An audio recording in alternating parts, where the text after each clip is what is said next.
ফলাফল থেকে দুইটা জিনিস অনুধাবন করলাম। তার মধ্যে একটা হলো যে এমন ছাত্র এখানে মানে 1, 2, 3 এর সিরিয়ালের মধ্যে তারা আসছে, যারা বিগত বছর যাদেরকে 3 পরীক্ষার মধ্যে কিংবা মাসিক পরীক্ষাগুলির মধ্যে মানে কোনোবার মানে সিরিয়ালে থেকে পুরস্কার নিতে দেখিনি।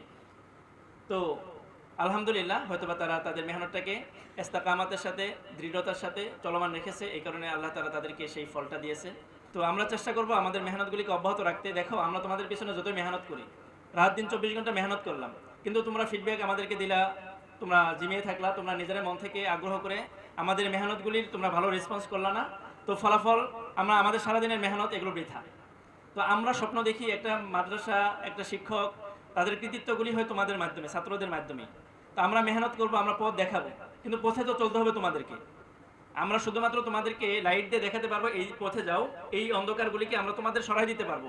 একটা লাইট আলো জ্বালিয়ে তোমাদেরকে অন্ধকারটা সরিয়ে আলো দেখাতে পারবো। এখন আলো দেখার পরে যদি তোমরা হুট মানে একদম জিম মাইরে যদি বসে থাকো, তাহলে তো কাঙ্ক্ষিত ফলাফল আসবে না। আমরা ধরো এই যে ভোল্টেজের লাইট লাগাইলাম, এর চেয়ে আরো 1000 গুণ বেশি ভোল্টেজের লাইট লাগাইলাম, লাগাই তোমাদেরকে পথ দেখাই দিলাম, কিন্তু তোমরা হাঁটলা না, তোমরা জিম ধরে একদম বসে থাকলা। তাহলে আমাদের যে কাঙ্ক্ষিত তোমাদের নিয়ে যে স্বপ্ন দেখে, মাদ্রাসার স্বপ্ন দেখে, সমস্ত ওস্তাদরা যে স্বপ্ন দেখে, এই স্বপ্ন বাস্তবায়ন সম্ভব না। আমাদের স্বপ্নগুলি বাস্তবায়ন করবা তোমরা। তো এখন আমি একদম মেশকা জামাত থেকে নিয়ে কিসমুল লোগা জামাত থেকে নিয়ে হাফজ প্রত্যেক ছাত্রর কাছে এটা আমার মানে তোমাদের কাছে চাওয়া যে তোমরা প্রত্যেকেই আমরা যে আলোটা দেখাবো এই আলোর পথে তোমরা চলবা কিনা, কে কে চলবা দেখি, চলার নিয়ত আছে কিনা। আল্লাহ তাআলা সবাইকে দ্রুত গতিতে, ক্ষিপ্র গতিতে আল্লাহ তাআলা প্রত্যেককে আলোর পথে চলার তৌফিক দান করুন। আর জামাত মূল্যায়ন যেহেতু হচ্ছে, আমি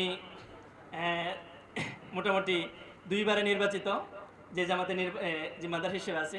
গত বছরও তাদের জিম্মাদার ছিলাম নাহবিবের জামাতে, এবছরও তাদের সাথে আমার জামাতের জিম্মাদারি চেঞ্জ হয়ে হেদায়েতুন হতে আমার মানে তাদের সাথে জামাতের জিম্মাদারিও আসছে। তো আলহামদুলিল্লাহ তারা জামাত হিসেবে হেদায়েতুন হতে আছে, আর দরজ তাদরিস হিসেবে তারা আছে দাওরার মঞ্জালায়। কারণ তারা সকালে মোটামুটি পড়ার একটু ফারাগত পায়, আসরের আগেও মোটামুটি আমি ক্লাস নেই, আসরের আগে তাদের ক্লাস থাকে, মাগরিব থেকে নিয়ে এশা পর্যন্ত ক্লাস থাকে, এশার পর থেকে নিয়ে শোয়ার আগ পর্যন্ত ক্লাস। তারা মোটামুটি 24টা ঘন্টা দাওরার মতো ধারাবাহিকতায় ক্লাস করে আসতেছে। তো এরপরেও আলহামদুলিল্লাহ হেদায়েতুন জামাতের যে রেজাল্ট দেখলাম, আলহামদুলিল্লাহ হয়তোবা জরিপ করলে পুরো মাদ্রাসার মধ্যে সর্বোচ্চ, যদি গ্রেডিং সিস্টেম করা হয় মানে পার্সেন্টেজ সিস্টেম করলে পুরো মাদ্রাসার মধ্যে সর্বোচ্চ মমতাজ তারা পেয়েছে। তো তাদের এই সাফল্য তারা যেন অব্যাহত রাখতে পারে, তারা যেন সামনে আরও বেশি অগ্রসরমান হতে পারে, তাদের এই সফলতা যেন তারা সামনে আরও দ্বিগুণ আকারে আমাদেরকে উপহার দিতে পারে, সেটাই আমরা তাদের কাছে প্রত্যাশা করি। তাদের যেই যোগ্যতা, যেহেতু তাদের সাথে আমার ওঠা বসা মোটামুটি 1 বছরের পরে 2য় বছর চলমান, তো তাদের ব্যাপারে আমি মোটামুটি সম্যক ধারণা রাখি, তাদের মোটামুটি সবার প্রত্যেকের ব্যাপারে ধারণা আছে। তো বিশেষ করে তাদের ব্যাপারে সমস্ত ওস্তাদের কাছে 2টা বিষয়ে মানে দিক নির্দেশনা এবং দোয়া চাই। এবছর যেহেতু তারা এসএসসি মানে দাখিল পরীক্ষা দিবে, তো সমস্ত ওস্তাদদের কাছে নেক দোয়া এবং দিক নির্দেশনা চাই। আল্লাহ তাআলা প্রত্যেককে যেন এই পথে রেখে আমাদের এই যে কমি মাদ্রাসার যে একটা নিজাম আছে, এই নিজামের পরিপূর্ণভাবে রেখে আহলুস সুন্নাহ ওয়াল জামার পরিপূর্ণ অনুসারী হিসেবে থেকে তারা যেন আলিয়া থেকে এবং জেনারেল শাখায় যেন তারা সর্বোচ্চ সফলতা করতে পারে, সেই জন্য আমি সমস্ত ওস্তাদদের কাছে তাদের দিক নির্দেশনা এবং দোয়া প্রার্থনা করি, এবং ছাত্রদের কাছেও তাদের জন্য দোয়া প্রার্থনা করি। আল্লাহ তাআলা তাদেরকে যেন সর্বোচ্চ মানজিলায় পৌঁছার তৌফিক দান করে।